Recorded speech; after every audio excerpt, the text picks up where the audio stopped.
But first, national leaders met in Wheeling to connect us with our West Virginia neighbors, no matter where they are. Thank you for joining us for 7 News at 5. I'm Taylor Long. And I'm Catherine Guyan. A summit in Wheeling tackled the continuing issue of broadband expansion in the Mountain State. 7 News reporter Colin Roos is live in the studio and tells us what connections were made at Oglebay today. Colin. Catherine, what seemed far in the future just 20 years ago is now our everyday reality. We all depend on high-speed internet for some part of our lives, whether we want to or not. And lawmakers agree that the top infrastructure priority isn't necessarily roads and bridges, it's our digital pathways to each other. A plastic connector and a blinking light represents our gateway to modern life. We've been in the internet age for decades at this point, but if there's one thing COVID taught us, it's that having a solid connection is not optional. And that point isn't lost on our lawmakers. Education, healthcare, tourism, economic development for remote work.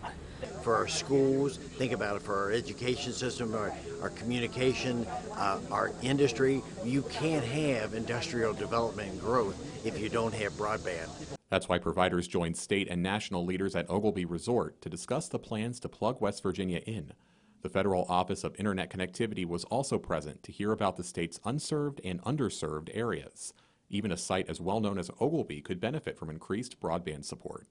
I wanted to come to Wheeling because I have heard repeatedly, and we did share our stories on my website to say, are you having problems? Tell us about your problems. And it's obvious that this area still has some great need.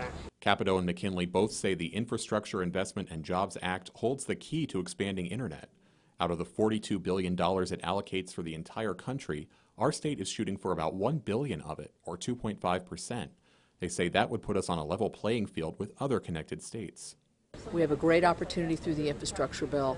Every house, every business should be served. As for why this is taking so long, Congressman McKinley points to our disadvantage in the House of Representatives.